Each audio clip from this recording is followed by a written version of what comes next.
कारण एखाद्या वेळेस संसारात 6 गोष्टी प्रारब्धान भेटत असतात. मी फक्त आम्हाला बोलतोय, तुम्हाला नाही. संसारात 6 गोष्टी प्रारब्धान भेटत असतात स्वामीजी. त्याच्यात सर्वात मोठं जर प्रारब्ध कोणतं असेल तर पत्नी ही सात्विक भेटणं, सदाचारी भेटणं, पुण्यशील भेटणं, पावन भेटणं. याच्या पलीकडे सांगतो, पतीच्या मतात मिसळून भेटणं, अशी पत्नी भेटणं एका जन्माचं पुण्य. गतोर जन्मायति पुण्यायम, गतोर जन्मायति पुण्यायम, गतोर जन्मायति पुण्यायम. भार्या सुप्राप्ते यतोति भार्याति संगति कामाति मे मंत्र प्रचंड सर्वस्थिता. भार्यार भवेयति पुण्यायते शरा जायते न त्रियंजना. प्रपंचयति भवति जायति नित्य स्वरूपान सर्वस्थिता. नित्य स्वरूपान सर्वस्थिता. नित्य स्वरूपान सर्वस्थिता. अनुरागिनी भयंति व्याप्तिन द्रव्य भयंति सर्वस्थिता. भोक्तव्यानि वात्सल्यायानि पुनितायानि सर्वस्थिता. अशी परम पावन पत्नी भेटणं याच्यासाठी कितीतरी जन्माचं. गतोर जन्मम गतोर जन्मम गतोर जन्मम यति पुण्यायाम. आणि 5-25 पिढ्याचं पाप उतू आल्यावर देहूतले मालक सांगतात, तर कसे संगती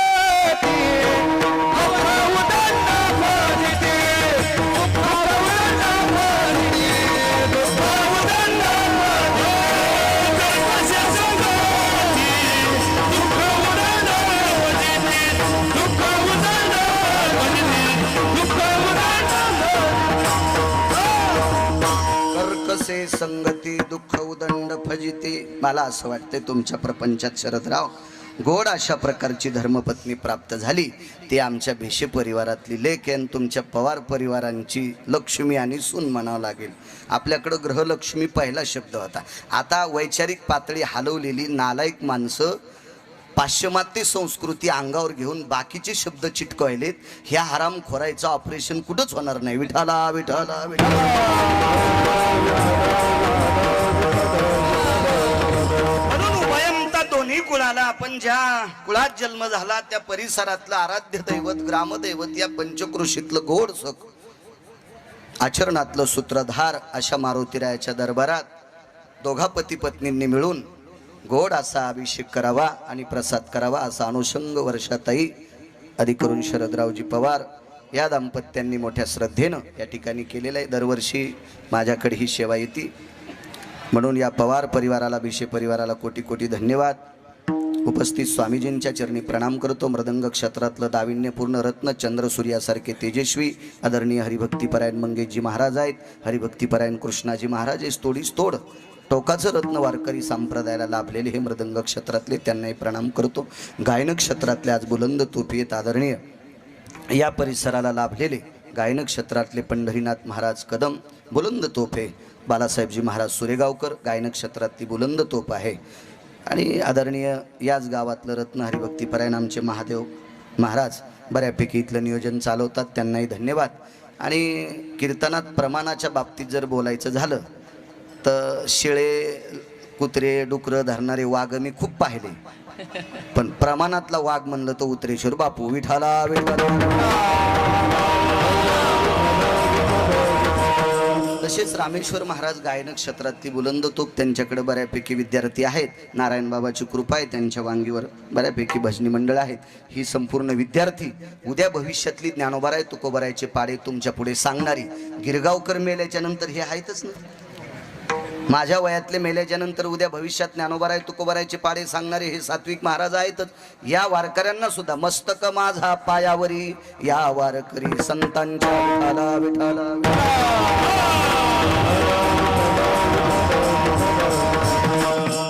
माझा आवाज तुमच्या पुढे पोचतोय असा आहे ध्वनी यंत्र. हे पवनचं आहे. पवन म्हणजे वारा. सज्जनाचे माप वाऱ्या हाती माप झाले सज्जनाचे. तो नावही पवन आहे, इथं बसलेलाही पवन सुत आहे.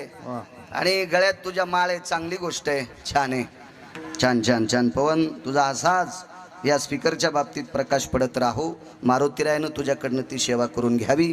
आणि या संप्रदायातल्या मृदंगाचार्यांना गुणीजनांना कीर्तन करायला तू बऱ्यापैकी आवाज देत जाय. मारुतीरायाची कृपा तुझ्यावर होईल. विठाला विठाला.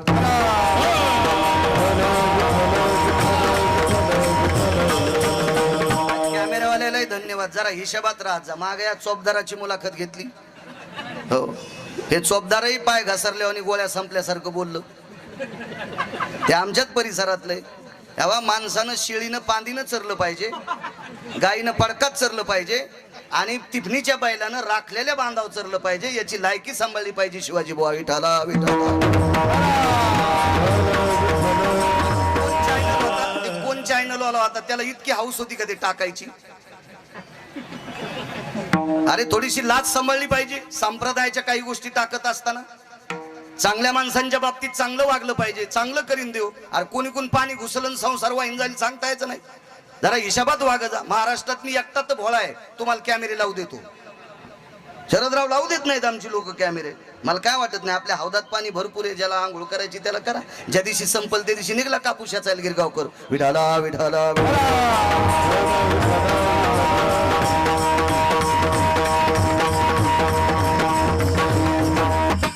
असो, उपस्थित माझ्या मारुती रायाच्या चरणी दंडवत करण्यासाठी आलेल्या सर्व वारकऱ्यांना, सद्भक्तांना कोटी कोटी प्रणाम करतो. तुम्ही मारुती रायाच्या दरबारात आहेत, माझ्या अभंगावर येतो. परम पावन श्रावण मासामध्ये भगवान शिवजीचं अधिष्ठान आहे. या अधिष्ठानात चालत असलेला आजचा रुद्रघोष आणि अन्नदान, त्या शिवजींना सुद्धा प्रणाम. आजचा पर्वकाळ सांगू किती गोड आहे. आजचा पर्वकाळ म्हणजे महाराष्ट्रातल्या मातीतील 18 संतांपैकी एका संतांच्या पुण्यतिथीच्या सप्त्याचा आजचा काला असतो. आजचा काला, कालचा समाधी सोहळा त्या वारकऱ्यांचा. संत शेना महाराज कालच्या द्वादशीला, या वद्य द्वादशीला महाराज इहलोकातली यात्रा संपवतात. कालचा समाधी सोहळा आणि त्या समाधी सोहळ्याचा आजचं काल्याचा योग आहे. आज शनिवार आहे. आज गोड सत्रेवेणी संगम आहे. महाराजांची पुण्यतिथी कालची होती, गोड प्रमाणात सांगितलेलं आहे. श्रावण वद्य द्वादशी सेना समाप्त ते दिवशी, सेना समाप्त दिवशी, सेना समाप्त त्या दिवशी. श्रावण वद्य द्वादशी सेना समाप्त त्या दिवशी, सेना समाप्त त्या दिवशी, सेना समाप्त त्या दिवशी. श्रावण वद्य द्वादशी सेना समाप्त ते दिवशी. शेना महाराजांचा अधिकार सुद्धा या संप्रदायाशी, आजच्या अभंगाशी गोड आहे. कामावर ज्यानं जय प्राप्त केला त्याला नर म्हणतात, असा पैठणच्या मालकांचा अभंग आहे. मला दिलेल्या वेळेत जेवढं तुमच्या पुढे बोलता येईल तेवढा बोलण्याचा प्रयत्न करेल. कारण प्रसादाचा दिवस आहे, वातावरण पावसाळ्याच्या दिवसातला कार्यक्रम आहे. त्याच्यामुळं फार बोलणं, सगळ्यांच्या तोंडात प्रसाद जावा, मुखामध्ये प्रसाद जावा असा अनुषंग यजमानाचा असतो, माझाही आहे. म्हणून मी वेळेत आटवीन. कामावर ज्यानं जय प्राप्त केला त्याला नर म्हणतात. शेना महाराजांच्या बाबतीत एक प्रसंग गोडसा मोठ्या व्यक्तीच्या मुखारविंदातून बालासाहेब ऐकिला. सद्गुरू शेना महाराज हे कुलानं नाव्याच्या वंशात होते. नाव्याच्या कुळात जन्म झाला. एका सर्वसामान्य गरीब कुटुंबात जन्म झाला. या पोटाची इतभर खळगी भरण्यासाठी शेना महाराजांचा व्यवसाय होता तुमच्या आमच्या सगळ्यांच्या दाढी कटिंग करणं. फार साधी व्यक्ती, खूप साधी व्यक्ती.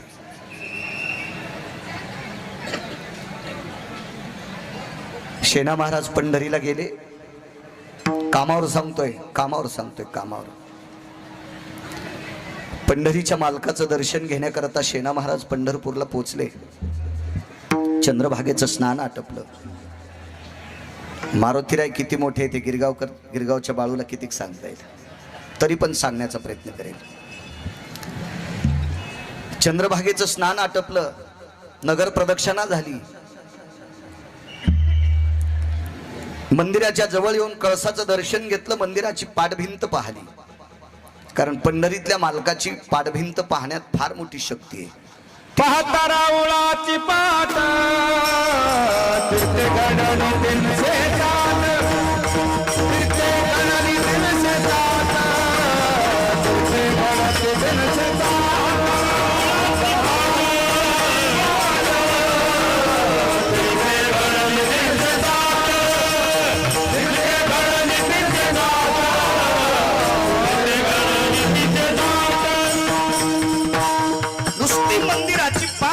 मागची बघितली की 360 तीर्थामध्ये स्नान केल्याचं पुण्य प्राप्त होतंय. ही पंढरपुरातल्या मालकाच्या मंदिराच्या पाठभिंतीत ती ताकद आहे.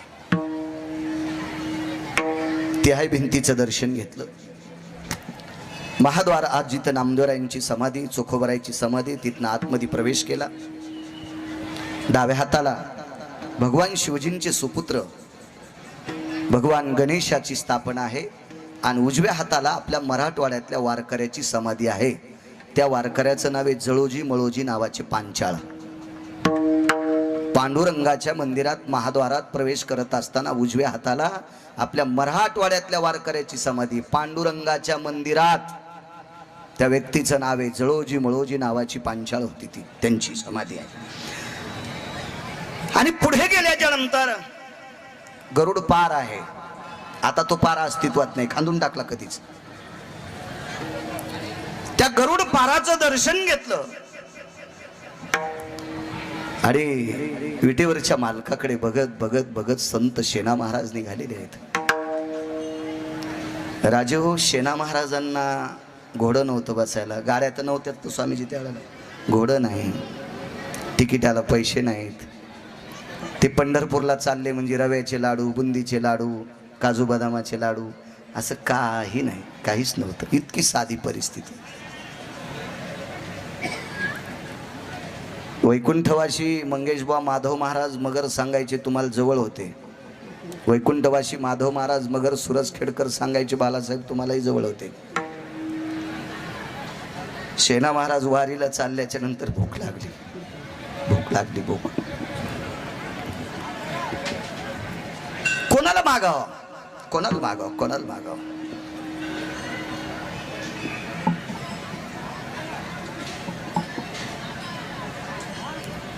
कर्मनो गहनो गती प्रारब्ध इतकं गोड होतं. पिशवीतलं साहित्य काढायचं विसरले होते. काय साहित्य असेल स्वामीजी? वस्तारा आणि कात्री, वस्तारा आणि कात्री होती पवार काका सर. गावातल्या छावडीवर बसले. योग असा होता त्या गावाला कोणी नावी नव्हता आणि 4-2 लोक आले. त्यांनी त्यांची दाढी कटिंग केली. शेना महाराज उठले. गावाच्या कडेला नदी होती, त्या नदीमध्ये स्नान केलं, कपडे धुतली, आपली पिशवी खांद्याला अडकवली, पताका खांद्यावर घेतली आणि पंढरीकडे निघाले. जाता जाता ज्या 4 लोकांनी दाढी कटिंग केली त्यांनी आवाज दिला, ओ वारकरी, आमच्या सकाळी दाढी कटिंग तुम्हीच केलं का? हो, भाकरी घेऊन जा. परिस्थिती किती नाजूक असेल कल्पना करा. महाराज पंढरपूरला वारीला जाण्यासाठी भाकरीसाठी रस्त्यात दुसऱ्याची दाढी करावं लागते. त्यावेळेला पोटाची खळगी भरते. इतका गरीब वारकरी, इतका गरीब, इतका गरीब वारकरी. मालकाच्या भेटी करता, दर्शन करता निघाले. मंदिरात आतमध्ये गाभाऱ्याच्या जवळ प्रवेश केला. पंढरपुरातल्या मालकाला संवेदना लक्षात आली. काय तो जगाचा मालक आहे लक्षात आलं. शेना महाराज आपल्या दर्शन करता आलेत. शेना महाराजांना पाहिल्याबरोबर पंढरपुरातल्या मालकांची मान मुकुट पडेपर्यंत वाकली. मोठ्यांचं वाक्य सांगतोय, दिगंबरराव मुकुट पडला पंढरपुरातल्या मालकाच्या डोक्यावरचा मुकुट. इतकी मान. शेना महाराजांनी दर्शन घेतलं. नाव्याच्या कुळात, संप्रदायाला जातीचा काही संबंध नाही. आणि मग विटेवरच्या मालकाने मान वाकवली. मालकाचं दर्शन आटपल्याच्या नंतर आईसाहेबाच्या दर्शनाकरता शेना महाराज गेले. मी एकतर त्यांची कालची पुण्यतिथी त्याबद्दल बोलायचं आणि कामावर त्यांची किती पकड होती, वासनेवर किती पकड होती, याचं पुढचं प्रसंग तुमच्या पुढे मांडतोय. आणि मग आईसाहेबाचं दर्शन घेतलं. आईसाहेब प्रत्यक्ष शेना महाराजांना बोलल्या, विटेवरची मालकीन लक्ष्मी. कोणाला म्हणतात लक्ष्मी? असा जगात माणूसच नाही की त्याला लक्ष्मी आवडत नाही. ऐसा कोण आहे हे दयाला वडे, ऐसा कोण आहे हे दयाला वडे, कन्या पुत्र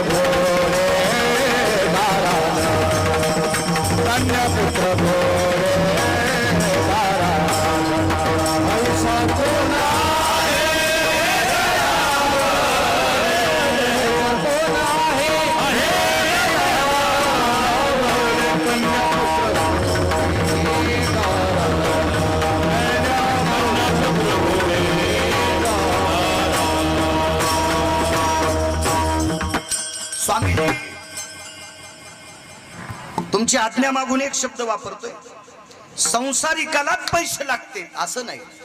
नाही त्या सुटली माया भस्मदंड छाया तरुवराची, भस्मदंड छाया तरुवरा. नाही त्या सुटली माया भस्मदंड छाया तरुवराची, छाया तरुवरा. नाही त्या सुटली माया भस्मदंड छाया तरुवराची, भस्मदंड छाया तरुवरा. नाही त्या सुटली माया भस्मदंड छाया तरुवराची, भस्मदंड छाया तरुवरा. कारण एवढा कारभार सांभाळायचा आहे स्वामी, तो अर्थाशी होत नाही.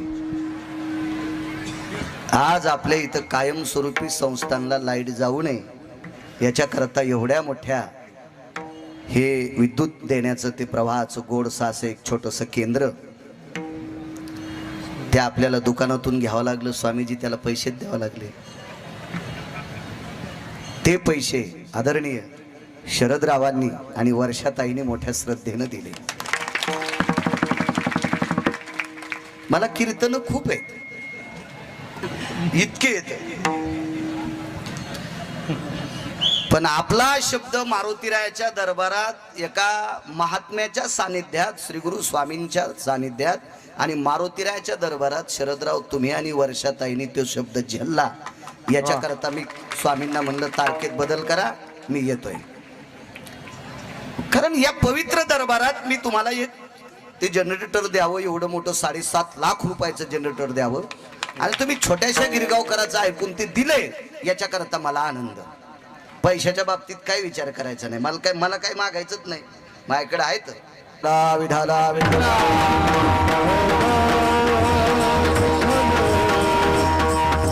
कारण मंडळी एक हे, लेकर 2 हे, ताई हे आणि वडील 90ला गेले, त्याच्यामुळे तितकं धाकाय पुरतं आहे ना आपल्याजवळ. त्याच्यामुळे मला काही तुमच्याकडे हात पसरायची गरज नाही. देता असताल तर नाचून देता. पण आमचा शब्द ऐकून तुम्ही 7.5 लाख रुपयाचं जनरेटर माझ्या मारुतीरायाच्या दरबारात कायमस्वरूपी दिवा लावण्यासाठी दिले. माझ्या मारुतीरायाच्या कृपेने प्रसन्न असे भक्तीचे आणि कर्तव्याचे दिवे तुमच्या घरात लागतील अशी मारुतीरायाच्या चरणी प्रार्थना करतोय. विठाला विठाला.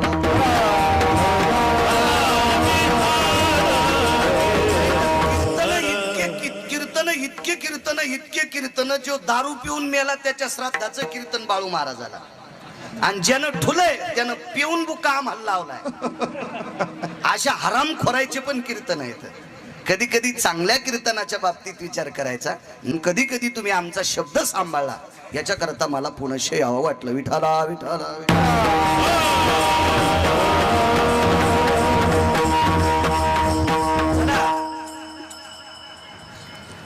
आई साहेब बोलत होत्या, लक्ष्मी येऊन चाललो होतं ना बापू. आई साहेब बोलत होत्या आणि आई साहेबांनी विचारलं, शेणा महाराज आज तुम्ही थोडे नाराज आहात, काय झालं तुम्हाला नेमकं, काय झालं. शेणा महाराजांनी सांगितलं, माय एक बोलू तुम्हाला. बऱ्यापैकी वारकरी मालकाच्या दर्शनाकरता आल्याच्या नंतर त्या वारकऱ्यांनी मला सांगितलं, देव माझ्याकडे बघून हसले, देव मला बोलले, देवाने विचारलं तुझं काय चाललंय. आई साहेब मला नाही बोलू द्या, माझ्याकडे बघून नाही हसू द्या, माझं काय चाललंय नाही विचारू द्या, पण मी दर्शनाला आल्यावर मान खाली घातली, माझं काय पाप आहे, माझं काही चुकलंय का माझ्याकडे बघून प्रभू मान खाली घालतात विटेवरचे मालक. मी दर्शनाला आल्याच्या नंतर त्यांचा मुकुट पडला आई साहेब, त्यांच्या डोक्यावरचा मुकुट खाली पडला, इतकी मान खाली वाकली, पुजाऱ्यानं पुन्हा मुकुट अडकवला आई साहेब, त्यांची मान वाकली देवाची माझ्याकडे बघून. असं माझं काय चुकलंय. मला आज पंढरीतल्या मालकीनीनं शेणा महाराजांना सांगितलं, शेणा हे बाळा, मी नाही बोलत बरं, आई साहेब बोलतात पंढरीपुरातल्या.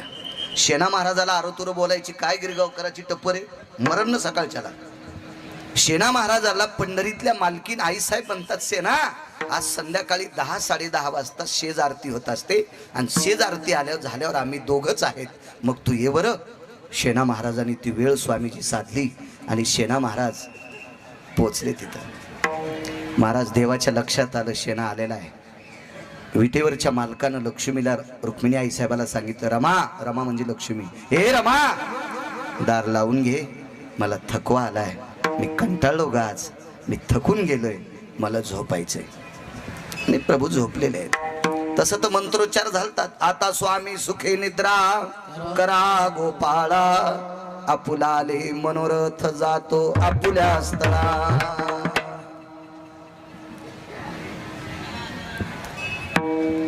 आईसाहेब आला. शेणा आलास? होय. रडू लागले. हे पवन आवाज कडक कर, बेस कमी कर. रडू लागले शेणा महाराज. आईसाहेबांनी विचारलं, शेणा काय झालं रडायला? आईसाहेब, पहाटे दर्शन करता आलो तर मान वाकवली आणि आता तुम्ही भेटी करता बोलवलंय तर दार लावून झोपलेत. शेणा मी येणार रे तुझ्याकडे, तू काय काळजी करतो? मी येणं, मी येणं, तू काय काळजी करू नकोस, मी तुझी भेट करून देते ना. आईसाहेबांनी दार थोटावलं, दार उघडलं आणि पंढरीतल्या मालकाने एकट्या लक्ष्मीला मध्ये घेतलं. शेणा महाराजाला मध्ये येऊ दिलं नाही, येऊ दिलं नाही. आईसाहेबांनी पंढरीतल्या मालकांना प्रश्न केला, स्वामी असं काय हो शेणाकडं, त्याचं काय चुकलंय त्या शेणाचं? मी म्हणत नाही बरं का, पुन्हा एकदा त्याची पुनरावृत्ती करतोय, कारण युट्यूबला टाकल्याच्या नंतर पुन्हा एखादा म्हणेल की शेणा महाराजाला आरोतुर बोलण्याची तुमची पात्रता आहे का, असं बोलू शकते स्वामी लोक. त्याच्यामुळे हे वाक्य माझं नाही, हे विटेवरच्या मालकिनीचं वाक्य. काय हो मालक, काय त्या शेणाचं काय चुकलंय? अहो पोटासाठी इटभर खळगी भरण्यासाठी लोकांच्या दाढ्या कटिंग करणारा वारकरी आहे. त्यानं आयुष्यात चुकीचं काम केलं नाही आणि तो तुमच्या दर्शनाकरता यावा आणि त्या शेणानं आल्याच्या नंतर तुम्ही मान वाकवावा आणि आता त्याला मी भेटी करता बोलवलं, तुम्ही झोप नसताना झोपीचं नाटक करता आणि दार लावून आतमध्ये झोपता. काय काय प्रकार काय? रडू लागला जगाचा मालक, रडू लागला.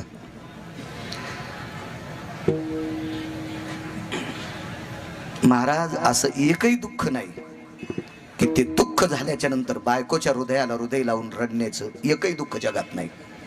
आतापर्यंत एकही नवरा बायकोच्या हृदयाला हृदय लावून रडला असेल असं नाही बाळासाहेब, तसं दुःखच नाही. पण जगाच्या पाठीवर एकाच ठिकाणी क्रांती झाली. तो जगाचा बाप विश्वाच्या मालकिनीच्या हृदयाला हृदय लावून रडत होता, रमा, हे लक्ष्मी, हे लक्ष्मी. शेणा आल्याच्या नंतर मी मान वाकवतो याचा अर्थ शेणाची चूक आहे असं नाही ग. शेणाकडे बघण्याची हिंमत माझी नाही. कोण म्हणते माहितीये? पंढरीतला मालक. देखवी ऐकवी एक नारायण.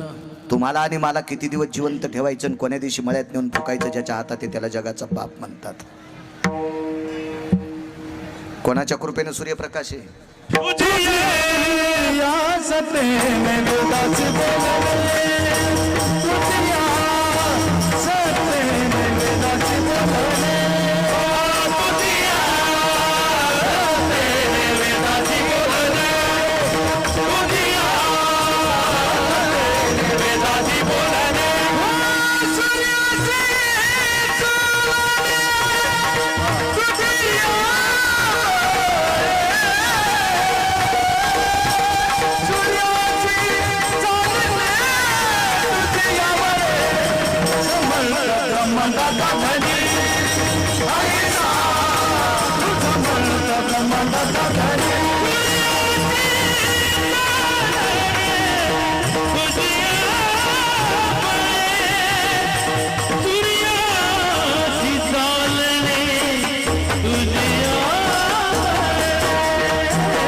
ज्याच्या कृपेने शरदराव आता सावली आहे दिगंबरराव, त्याची कृपा संपली की ऊन पडतंय आणि त्याची कृपा संपल्यावर किती पाऊस येईल आणि किती बंद होईल तुमच्या आमच्या हातात नाही. इतकी सत्ता ज्याच्यात आहे तो जगाचा बाप शेणा महाराजांच्या डोळ्यात डोळे घालून बघत नव्हता. काय भक्ती धनीचं टोक असेल स्वामीजी. ब्रह्मांडाचा धनी तो संती केला ऋणी, तो संती केला ऋणी, तो संती केला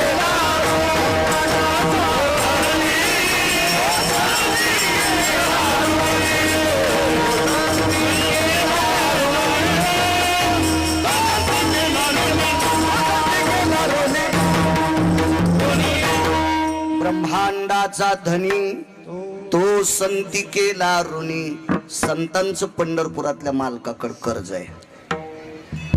तुम्ही जनरेटर कधी दिलं? तुमच्याकडे लक्ष्मी आल्याच्या नंतर. असत ना स्वामी? लक्ष्मी म्हणजे कोणती? ही दिगंबरराव बरं खोटं आहे का? होय पवार सर खोटं आहे. तुमच्याकडे लक्ष्मी आल्याच्या नंतर तुम्ही 7.5 लाखाचं जनरेटर देता.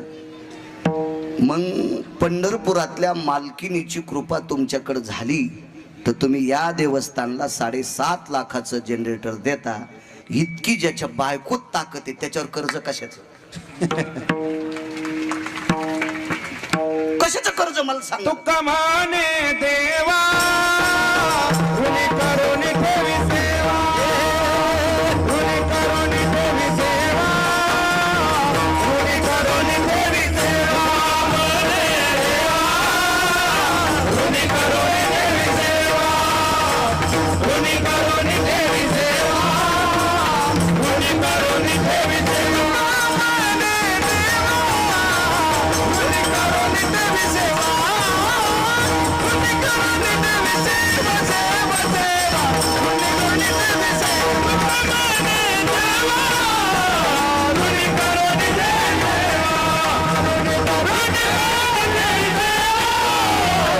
ऋणी करून ठेवी हे बाळांनो इकडे माझ्या मागे या ना. काय होत नाही? या हे या रे पुरत या. हे भविष्यातले तुम्हीच गिरगाव करेत या. फक्त आचरणात राहा.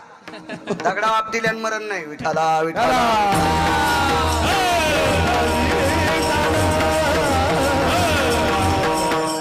मी नाही, मी इतका कडक बोलतो ना. मी फक्त एकच पाप केलं, कीर्तनाचे पैसे घेतो. गळ्यात शपथ, ते पण लग्न केल्यामुळं घेतो. लग्न केलं नसतं तर काय करायचं? मागणं पुढं फुफुटा उड. नाही तर बाकी कवडीचं पाप नाही. कोणती मशीन लावा गिरगाव करायला. विठाला विठाला विठाला.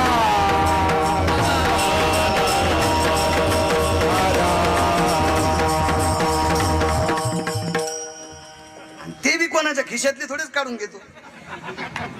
असं ऐक नाही बरं स्वामी. मान वाकली. विश्वाला सुखी करण्याची ताकद लक्ष्मी. ते लक्ष्मीच्या पतीकडे कर्ज कोणाचं आहे? भक्तीचं कर्ज. एक वाक्य सांगतो बापू. रात्री आपण हा पुरावा सांगितला. शेना महाराजानं भजन केले स्वामीजी, इतकं कर्ज नाही. शेना महाराजानं पंढरीतली वारी केली, इतकं कर्ज नाही. नाव्याच्या कुळातला साधू, हे कर्ज नाही बाळासाहेब. सेना महाराज ज्या घरी ज्या वेळेला पानग मागण्यासाठी जायचे, पानग्याला नंतर नाव पडलं भाकरी. भाकरी त्यावेळेला दारात जाऊन, अरे इकडे येऊ द्या ना, काऊन बसायले रे, इकडे येऊ द्या रे, राहू द्या. असे उभे राहिल्यावर माझ्यासारखे निब्बर कीर्तनकार होते ना. ते गरज आहे काळाची. पुन्हा संप्रदायातल्या वक्त्यानं भेलं नाही पाहिजे, प्रखर बोललं पाहिजे. या या बाळांनो इथे या. माय या रे, या या या या इथे, इथे इथे डबल मोठा पाठीमागन लहाना पुढे. विठाला विठाला विठाला.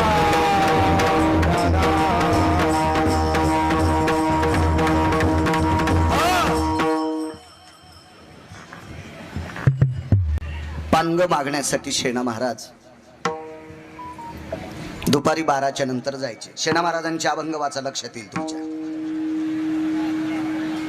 कीर्तनाला दम नाही, भागवताला दम नाही, रामायणाला दम नाही, प्रवचनाला दम नाही, गुण कोणाला आहे?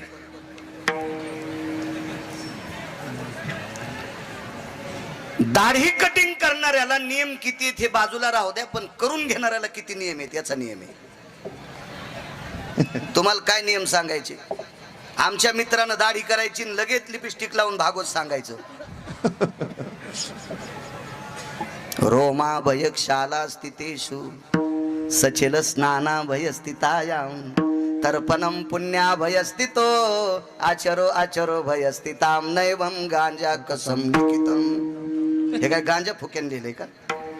केस कापल्याच्या नंतर सचेल स्नान, मातीला गेल्यावर सचेल स्नान, राख सावडायला गेल्यावर बालासाहेब सचेल स्नान पंढरनाथ बुवा, आणि केस कापल्याच्या नंतर सचेल स्नान. चालता चालता दाढी करीतून लगेच पाटका बांधितो.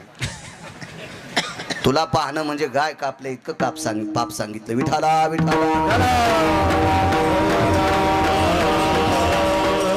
किती स्नान सेना महाराजांचे. पहिलं स्नान आटपलं की देवपूजा. पवार सर, दाढी कटिंग आटपल्याच्या नंतर पुन्हा स्नान करणं, मग पानग मागणं. शास्त्रामध्ये 3 लोकांना निषेध सांगितलं, ते इथं मी वर्णन करत नाही त्याचं.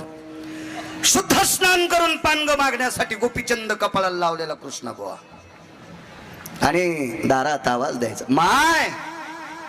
मंगेश बुवा, सेना महाराजांचे डोळे कधीच वरी गेले नाही, कधीच नाही, कधीच नाही.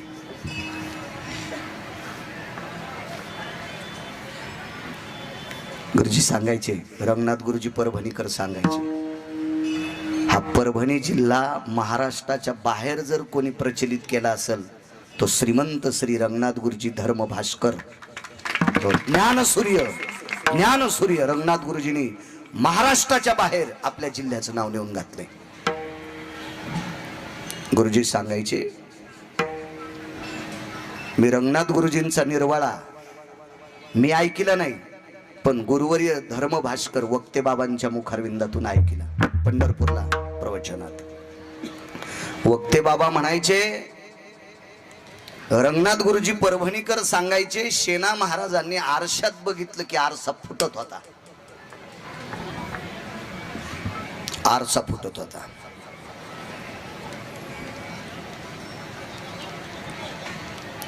ज्या वेळेला एका राजाची मालिश करण्याकरता गेले, त्याला आरसा दाखिला, तर आरशात त्याला पांडुरंग दिसत होता. राजा म्हणायचा, मला सेना महाराज आरशात पांडुरंग दिसतात. नाही म्हणले, हे सेना बघ ना तू आरशात. पण सेना महाराजाला माहित होतं, मी आरशात पाहिलं की आरसा फुटतो. ते खाली करायचे. राजाने सांगितलं, अरे बघ ना सेना, तर तो राजा आहे, बघ ना सेना, बघ ना सेना, बघ. सेना महाराजानं नाईलाजानं राजाच्या आज्ञेकरता आरशात पाहिलं तर आरसा चुरावते. असे 5-25 आरसे फुटले. सेना महाराजांनी कधीच आरशात बघून गंध लावला नाही. शरदराव, इथं बोट टेकलं की पार इथपर्यंत. असे लांब लांब गंध लावणारे लय मोठे पाहिले, पण सेना महाराजच होते. एके दिवशी गंध थोडा तिरळा झाला, वाकडा झाला. सेना महाराजांच्या पत्नीचं नाव सांगता येईल? किती कीर्तनकार मेल्यावर सुधरता तुम्ही? पहिली मला गोळी घाला. तुम्हाला सगळ्याला पुढच्या शनिवारापर्यंत परमिशन. सेना महाराजांच्या पत्नीचं नाव लक्षात ठेवा. मी कशा करता सांगतोय माहितीये का? तुम्ही विद्वान झाले की आमच्यासारखे भंगिरी नीट कीर्तन करते, आणि तुम्ही विद्वान नाही झाले की आमचे गाणेच म्हणतात. म्हणून याच्याकरता तुम्ही विद्वान झालं पाहिजे की आम्ही कीर्तन करत असताना आमचा कष्टवाला झाला पाहिजे, घामानं. इतका घाम आला पाहिजे, इतका घाम. अरे बाप रे श्रोते, त्याच्याकरता तुम्ही विद्वान असा. आणि एका निष्ठावंत वारकऱ्याच्या पत्नीचं नाव सांगतोय, तुम्हाला सांगत नाही, राहू द्या. पुन्हा आता एखादा म्हणेन यालाच येत नसल. अशी बिल इचकिनारे माणसं येत नो हो, चोळून अवधाना मोठा करणारे असे म्हणते. नका गिरगावकराच्या तरी सध्या तरी हौदात नका हात घालू. बरं आहे, सध्या भरलेला हौदे, खालून तुट्टी सोडली तरी वरून सांडतो. कारण मी आतापर्यंत स्वामी वाचिल्याशिवाय कधीच कीर्तन करत नाही. पाहुणी ग्रंथ करावे कीर्तन, आणि ऐकून सांगत असेल तर मोठ्यांचं नाव सांगतो, भंगिऱ्यांचं नाव कधीच सांगून बोलणार नाही. पत्नीनं सांगितलं, तुम्हाला काही कळतं का हो? काय झालं ग? ते गंध कसा लावलाय तुम्ही? धुतला गंध, पुन्हा नाकावरती बोट ठेवलं. आता पहिल्यापेक्षा जास्त वाकडा झाला. पत्नीनं सांगितलं, हो आहे ना, दर्पण आहे ना, काच आहे ना, आहे ना, आहे ना. काच हा पुराणातला शब्द आहे बरं का. दर्पण हा पुराणातला शब्द आहे, आयना हा पुराणातला शब्द आहे. हो. दर्पणाची निहारे मालकांचा शब्द आहे, मालकांचा शब्द आहे, आळंदीतल्या मालकांचा. दर्पण म्हणजे आरसा. बघा ना, लटकवला भिंतीवर आरसा, बघा बघा. प्रिय, त्या आरशात बघितलं असतं, पण त्या आरसा म्हणजे माझ्या वडिलांची अनामत आहे. शेणा महाराजांच्या वडिलांनी घेतलेला आरसा होता. आणि हा आरसा जर मी पाहिल्याच्या नंतर फुटला तर तो आरसा घेण्यासाठी आपल्याकडे पैसे नाहीत. आणि कसा फुटन तो? मी रोज बघते, आपली लेकरं रोज बघतात तरी फुटत नाही. आणि तुम्ही पाहिल्यावर कसा फुटन? नको ग नको, फुटतोय आरसा. महाराज, स्त्री ज्याला स्त्री हट्ट म्हणतात, राजहट्ट, बाल हट्ट आणि स्त्री हट्ट. राजहट्टासाठी आरशे 5-25 फुटले आणि स्त्री हट्टासाठी एक आरसा फुटला. पाहिल्या बरोबर आरसा फुटला. महाराज, किती दिवसापासून अंतःकरणात खवखव होती आपल्या मालकानं आरशात बघितल्यावर आरसा कसा फुटतोय. नित्य मालकाच्या दर्शनाची साधना पूर्तता झाली. त्या पूर्ततेची एवढी मोठी तयारी श्रुती माता शेणा महाराजांच्या मालकाला, शेणा महाराजांच्या पत्नीला बोलायला आली. आणि श्रुतीला एकच प्रश्न केला, हे श्रुती माते एकच सांग, माझ्या मालकाने म्हणे राजाच्या 5-25 आरशात बघितल्यावर आरशे फुटले. माझ्या मालक दर्शना करता गेल्याच्या नंतर पंढरीतला मालक मान वाकवतोय, याचा पुरावा मला कळाला. त्यांच्याकडे भक्तीचं कर्ज आहे. पण आमच्या घरच्या आरशात पाहिल्याच्या नंतर आरसा फुटला, असं माझ्या मालकाच्या चेहऱ्यात काय आहे? बालासाहेब काय सांगा श्रुतीनं.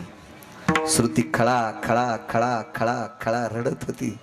आणि श्रुतीनं शेणा महाराजांच्या पत्नीला सांगितलं, माझी माय, आचरणाचं तेज शेणा महाराजाच्या चेहऱ्यावर इतकं आहे, आचरणाचं तेज शेणा महाराजाच्या चेहऱ्यावर इतकं आहे की या विश्वातला काच ते तेज सांभाळू शकत नाही. या विश्वातला दर्पण, या विश्वातला आरसा ते तेज सांभाळू शकत नाही. इतकं आचरणाचं तेज होतं. हे तेज फक्त 14 लोकांकडे होतं.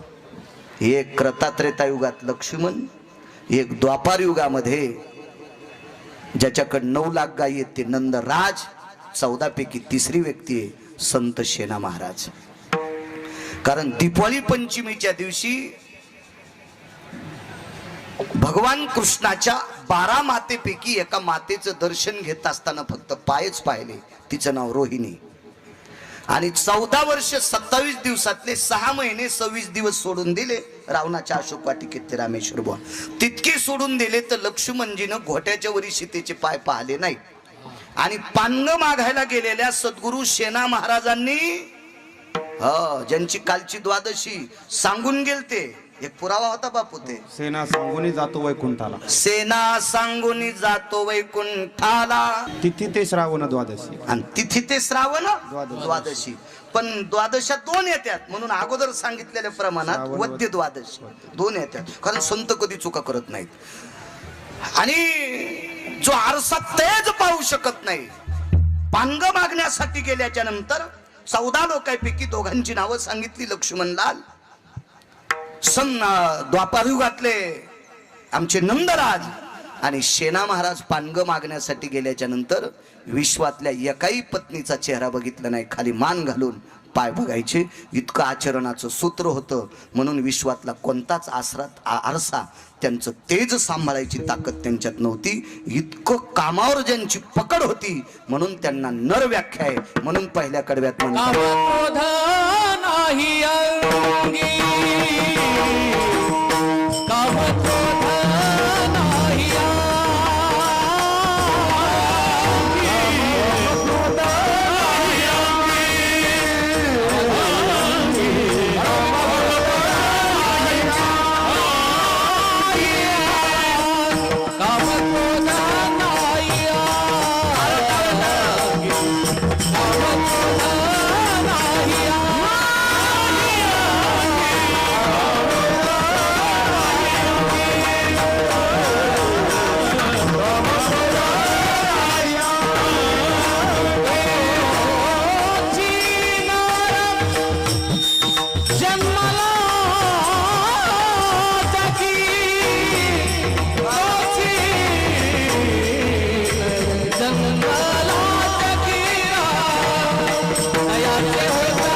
सुंदर व्याख्या आहे. मारुतीरायाच्या दरबारात आपण बोलतो. मारुतीरायाचा अधिकार किती मोठा आहे बघा. तुम्ही आशीर्वाद द्या, बाळू बोलत राहील. काम बांधवाडी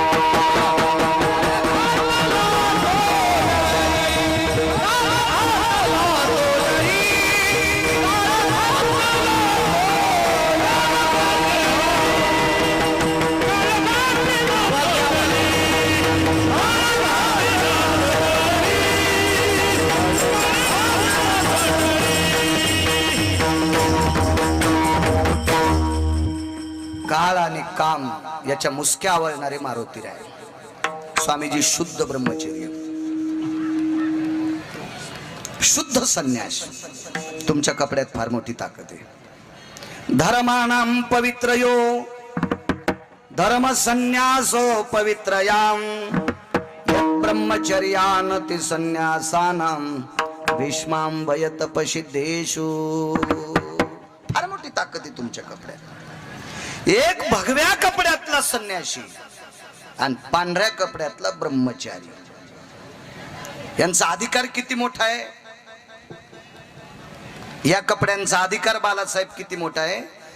द्वापार युगामध्ये पांढऱ्या कपड्यातला ब्रह्मचारी, या ब्रह्मचार्याचं दर्शन घेतल्याशिवाय पंढरपुरातले मालक रथावर बसत नव्हते. 18 दिवसाची प्रक्रिया सांगतोय फक्त रोहिणीकर नाना. 18 दिवसाची प्रक्रिया. कारण पंढरपुरातल्या मालकाला बालासाहेब माहित होतं पंढरीनाथ बुवा. कारण या ब्रह्मचार्याचं दर्शन घेतलं तरच आपण काही लोकांच्या शस्त्रातून वाचू, इतकी भीती होती. आणि ही भीती संपवायची ताकद स्वामीजी तुमच्या कपड्यात होती. पांढऱ्या कपड्यावाल्याचं दर्शन घेत होते आणि भगव्या कपड्यावाला रथावर बसलेला होता. ते पुढे बसलेले मारुतीराय रथावर बसलेले. इतकी तुमच्या कपड्यात ताकद आहे. तुमच्यातल्या एका साधून कपडा आकाशात फेकला. त्या कपड्याला छाटी म्हणतात. ती कमरेला गुंडाळायची छाटी होती. हिचे परमार्थातल्या आधुरीव लोकांनी 3 पर्याय सांगितले.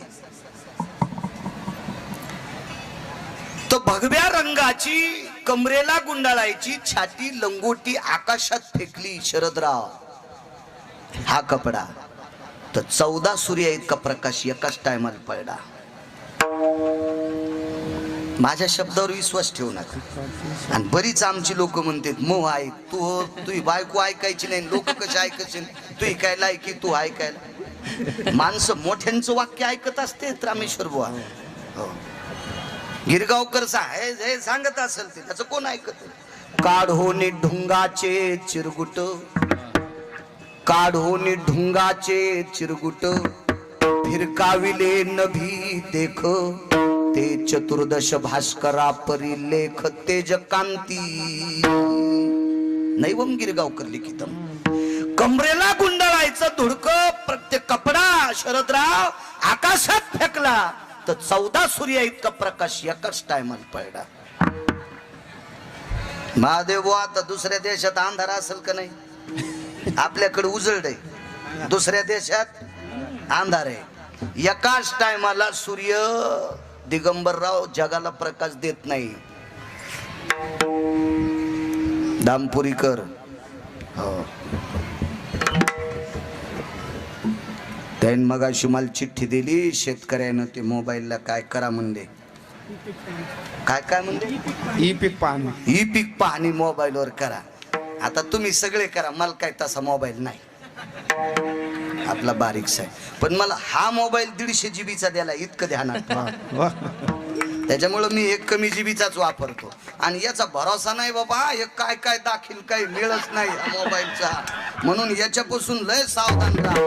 भिताडा एवढा घ्या, पैशाचा जोर आलाय ना, भिताडा एवढा मोबाईल घ्या, पण याच्यापासून जरासं सावधान राहा. आपला मोबाईल स्वामी तुमच्यासारखा संन्यासी आहे. मागणं पुढं पुपुटा उडं काय नाही त्याच्यात, काय नाही. घ्यायला काय मी किती मोठा घेईन ना, पण लुगडं घातलं म्हातारपणी कशाला गाऊन घालायचं आहे का नाही. त्याच्यामुळे नको. आता पदर घेऊन लुगडं कशाला गाऊन नको. आपलं याच्यावर मरायचं. पोट्याला घे म्हणायचं, काय घ्यायचं ते घे. विठाला विठाला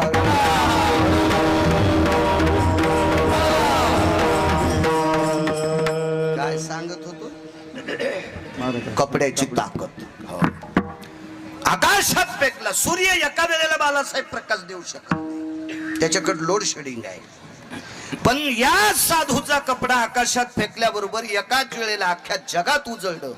इतकी ब्रह्मचार्यातून संन्यासात ताकद आहे. कशाची ताकद आहे? यांनी काम जिंकलाय. काम आवडला. काम काम मारुती राय नुसते नर नाही, नरांचे बाप येत. एक पुसटच्या व्याख्या सांगतो, जास्त काही सांगत नाही, चांगल्यांच्या ऐकलेल्या. मारुती राय शुद्ध संन्यासी ब्रह्मचारी. शुद्ध, याच्यात पुढचा शब्द सांगितला इतकं सांगतो, शुद्ध ब्रह्मचर्य. एक व्याख्या. कशामुळे शुद्ध? जन्माला यायच्या अगोदर इंद्रिय बांधून घेतले, गर्भी कासोटा. मारुतीरायाचा जन्म झाल्यावर ज्या भोवताल बाया होत्या ना बालासाहेब, त्याने विचारलं अंजनी मातेला, पोरग झाले का पोरगी? तुम्हाला मुलगा झाला का मुलगी? तर त्या म्हणल्या 7-8 दिवसाला सांगल. याच कारण सांगू, आईला सुद्धा कळालं नाही पोरग आहे का पोरगी. आम्ही जन्माला आल्यावर आपल्या आईनं आपल्याला बाळांती बांधले. मारुतीरायाला आईच्या पोटातच कासोटा होता. स्वामीजी मारुतीराय लक्षणाहून लक्षात आले पुरुष आहेत म्हणून. लक्षणाहून, बोलण्याच्या लक्षणाहून लक्षात आले की पुरुष आहेत, पुरुष आहेत. मारुतीरायाचा पहिला पुरुषार्थ कळाला, सूर्याला पकडण्यासाठी गेले, त्यावेळेला लक्षात आलं ही ताकद स्त्रीची नाही, ही ताकद नराची, ही ताकद पुरुषाची आहे. याच्याहून बाकीच्या सगळ्यांना सांगितलं, ए मला मुलगा झालाय ग, मला मुलगा. म्हणजे काय काय नैष्टिक ब्रह्मचर्य असेल बघा. ही पहिली मारुतीरायाची शक्ती. दुसरी शक्ती तुम्हाला सांगतो, मारुतीराय संत येत. मारुतीराय संत. मारुतीराय संत येते कोणाहून सिद्ध करायचं? स्वामीजी पैठणच्या मालकाहून. योनी जन्मला मरकट तो वैष्णवा माझी अतिश्रेष्ठ, हनुमंत मनावया कनिष्ठ ऐसा पापिष्ट कोण आहे. मारुतीराय वैष्णवातले अतिश्रेष्ठ. दुसरी एक गोष्ट सांगतो, आचरणासाठी जीभ सांभाळावं लागते, बोलण्यासाठी नाही बरं का, खाण्यासाठी. ज्याचं आचरण गोड आहे का त्याची जीभ घसरली तरी लोक मान्य करते, जाऊ द्याकडे बोलत असेल खालीवरी पण आचरण चांगलं आहे. जीभ घसरू द्या, मोठ्या मोठ्यांची घसरती, हा वासना नाही घसरायला पाहिजे. मारुतीरायाची आहाराच्या बाबतीत जीभ ताब्यात होती. केवळ वनीचे वनचर, केवळ वनीचे वनचर पाले खावीर वानर.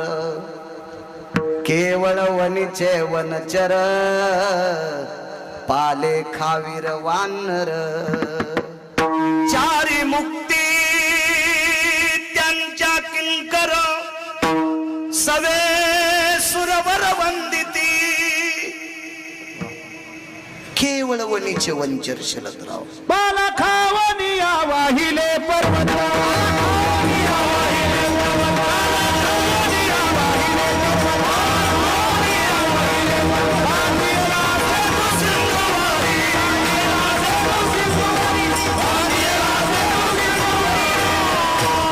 नुसता पाला खाल्लाय. पाला खाऊन या वाहिले पर्वत, बांधेला शेतू सिंधुवरी. काय मालकाने सांगा. केवळ वनीचे वनचर पाले खावीर वानर. पाले खाणार वानर त्या कुळातले मारुतीराय. पण पुढचं पाहता का, चारही मोक्ष मुक्ती त्यांच्या किंकर. किंकर म्हणजे दासी. रणजितराव, 4 मुक्त्या दाशा होत्या मारुतीरायाच्या. 4 मुक्त्या, सलोकता, समीपता, सायुज्यता. चौथी कोणती आहे बरं? स्वरूपता. स्वरूपता. वा, ह्या 4 मोक्ष मारुतीरायाच्या दाशा होत्या. दाशा इतकं नाही, बालासाहेब पंढरीनाथ बुवा यायच्या देव पाया पडत होते. देव त्यांची भेटीचे अर्ध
सवे सुरवर वंदिती.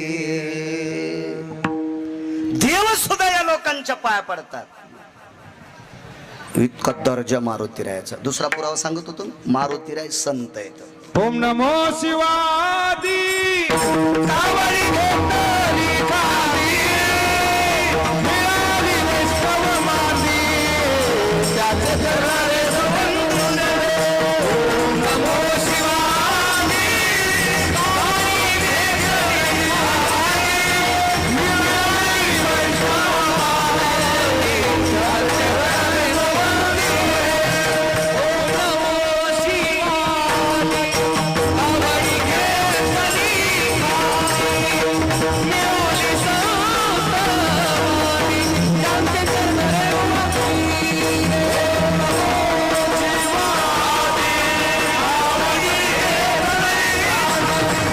मिळाली संतानी, त्यांचे चरणारे वंदन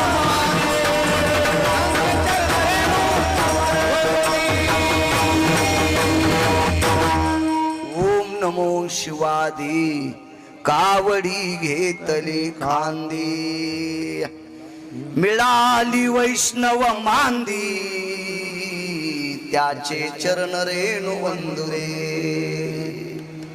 मारुतीराय संत आहेत. नुसते संत नाही तर स्वामीजी मारुतीराय देव पण आहेत. ह्या आळंदीतल्या मालकाने सांगावा.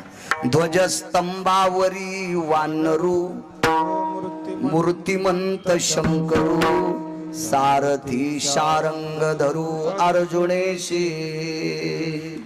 शरदराव मारुतीराय देव पण येत. दुसरी कृपा सांगू का आपल्यावर बालासाहेब? मारुतीरायामुळेच आपल्याला भजन करता येते, कारण ते 11 रुद्र आहेत. आणि भगवान शिवशंकर आणि मंगेश बुवा हे वाद्य आणलं. श्रीराम जय राम जय जय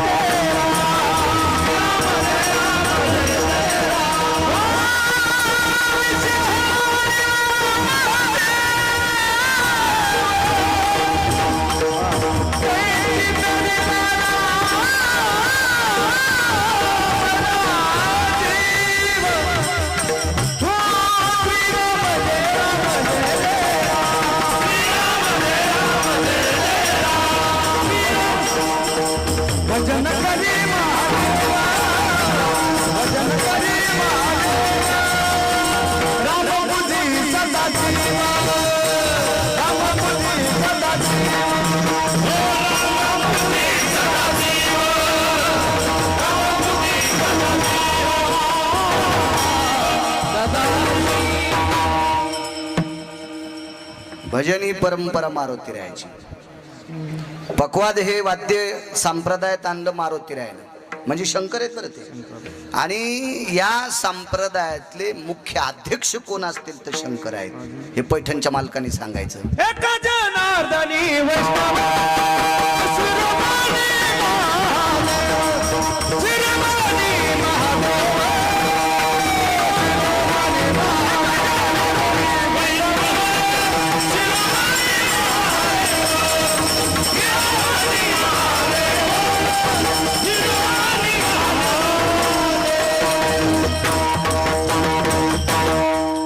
प्रकाश बॉय पण मागून या, देतो जागा तुम्हाला. विठाला विठाला विठाला.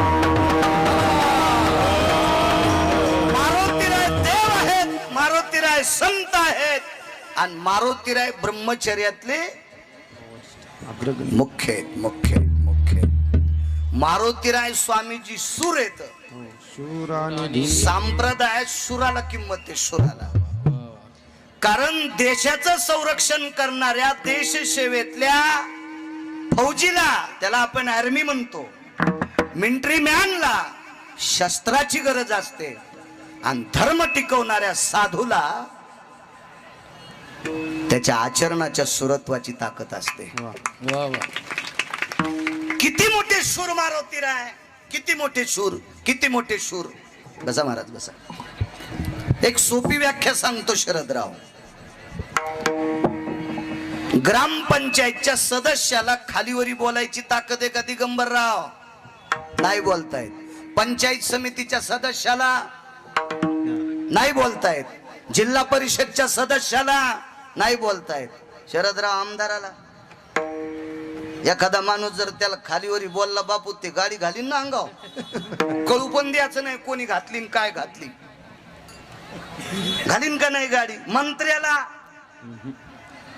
ऐका हिम्मत ए माय काऊन बोलती काय करावं बाबा 150 हाती सांभाळता येते पण 2 शेळ्या सांभाळता येत नाहीत लोयच अवघड हो विठाला विठाला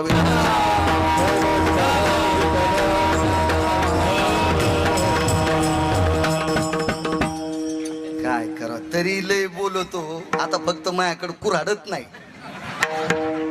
तरी सुधरायचा मेळच नाही काय करावं यायच्या भेन भेन गाव जेले हनुमान बार मारुती रायाला या भारतातल्या या महाराष्ट्रातल्या मातीतल्या पवित्र स्त्रीने दुरून नमस्कार करायचा असतो असा संप्रदायाचा दंडक सांगतो संप्रदायाचा दंडक बोलोबा महाराज आणि कनकाबाई वारीला चालले एकदा पहिली वारी नाही बरं का नंबर 2 ची वारी नंबर 2 ची वारी तर 6 खणाचं माळोद होतं बालासाहेब त्या काळात जिच्या पोटी तुकोबारायचा जन्म झाला कनक म्हणजे सोनं आणि सोन्याच्या पोटी लोखंड येत असतं का शरदराव तिला कनकाबाई म्हणतात या कनकाबाईनं पंढरपुरातल्या मालकाला भीक मागायला लावली होती मालक म्हणले माग तर कनकाबाई म्हणली तुलाच अडचण असली तर माग तर पंढरपुरातले मालक विटेहून खाली उतरले आणि पितांबराची वटी केली म्हणले माय 9 महिने तुझ्या पोटात जागा दे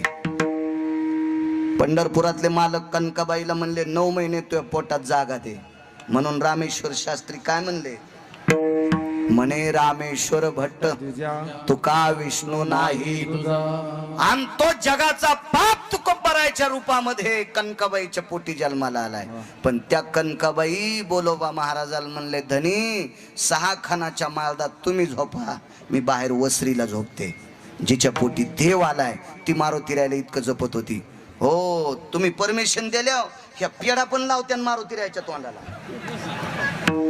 मी बोंबलायलो बेंबीच्या देठापासून आरडायलो पण कोणी ऐकायचा पत्ताच नाही विठाला विठाला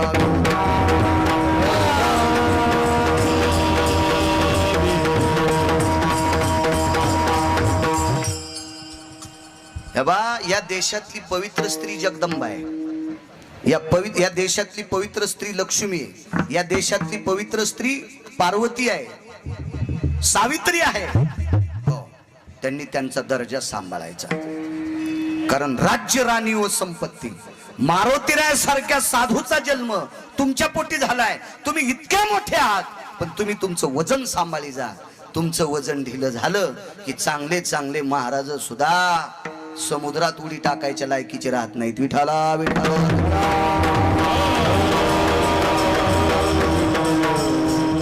म्हणून मी सांगतोय त्यांना सांगतोय ते कुठं ऐकते ते म्हणते बाळ्या उगाच बोंबलत अरे वाचून बोंबलतोय असं काय गांजा ओढून थोडा बोंबलतो बाळ्या विठाला विठाला विठाला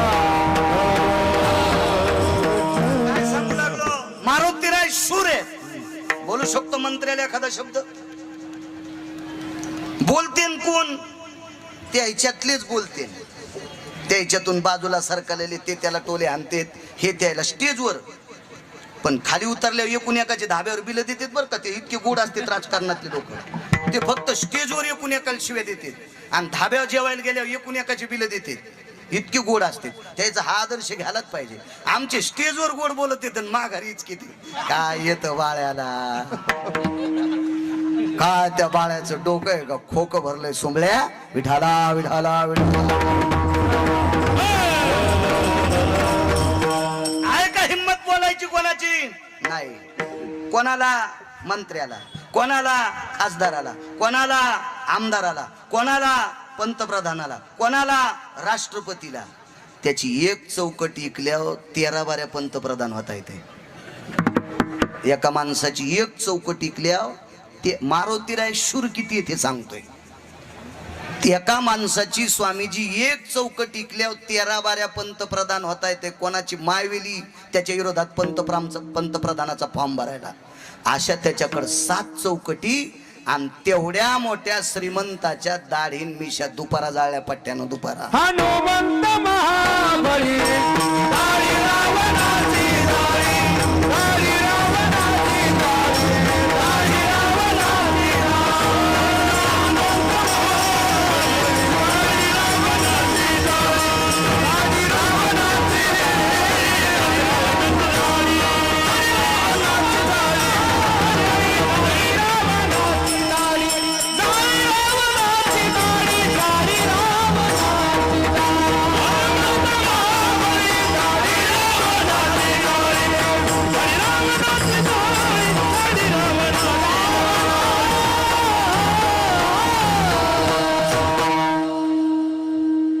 दाढीन मिशा दुपारा जाळल्या, पुरुषार्थ जाळला दुपारा. किती मंत्री त्याच्या पासांगाल बसतील. हाय कोणाची मायवेली त्याच्या बरोबरी करायची. इतका मोठा रावण दुपारात जाळल्या दाढीन मिशा. ह्या नालायकाला मारल्याच्या नंतर याच्या स्पर्शाने अपवित्र झालेलं गाव शुद्ध करायचं म्हणून गाव बी जाळून शकलं. जाळी येली लंका, धन्य धन्य मन तुका, धन्य धन्य मन तुका, धन्य धन्य मन तुका. जाळी येली लंका, धन्य धन्य मन तुका, तुका धन्य धन्य तुका, धन्य धन्य मन तुका. किती दूरदृष्टीचा विचार स्वामीजी. एका भजन करणाऱ्याला गाव द्यायचं आणि ते अशुद्ध नकोय. भजन करणारा स्वामीजी त्याचाच भाऊ होता बिभीषण, दिगंबरराव. आणि भजन करणाऱ्याला अशुद्ध गाव नकोय. तुम्हाला सांगू का, एखाद्या घरात जर नालायक राहत असेल आणि 500 बाऱ्या वास्तू शांती केली तरी दोष जात नाही. माझ्यासारखे 100-200 महाराज त्याच्या घरात पुरले तरी त्याचा दोष जात नाही. ते दोष जाण्यासाठी असा महात्मा घरात येणं गरजेचं आहे. ज्यानं कामावर जय प्राप्त केलाय, ज्याने काम जिंकलाय, हे ह्या कपड्यातले लोक त्या घरात नेणं गरजेचं आहे. इतकी मोठी ताकद आहे. आणि अशा कपड्यातल्या साधून गाव जाळून शुद्ध केलं. म्हणून तर तुकोबाराय धन्य धन्य म्हणले. नाही तर तुकोबाराय गाव जाळणाऱ्याला धन्यता कशी देतील. शुद्ध केलं, गाव जाळलं नाही, शुद्ध केलं. तुम्हाला एक सांगू का, रजस्वाला स्त्रीचा हात डेऱ्याला लागला. डेरा म्हणजे मातीचा. रजस्वाला स्त्रीचा हात डेऱ्याला लागला की डेऱ्यातलं पाणी सांडून द्यायचं कृष्णा भाऊ, आणि पळाट्या जमा करून फुकायच्या आणि त्याच्यावर डेरा पालथा घालायचा. भाजला की शुद्ध. तशी लंका भाजून शुद्ध केलती. शुरत्व किती असेल कल्पना करा. हा, याच्या पलीकडचं शुरत्व सांगतो. एक जण रावणाला भेटायलाच गेला. भांडण मिटण्यासाठी सुलानामा करायचा होता. सुलानामा आता देऊन घेऊन मिटू. आता त्याच्या इथं सोन्याचं धुपन निघत होतं. ते पैसे घेतं का रावण.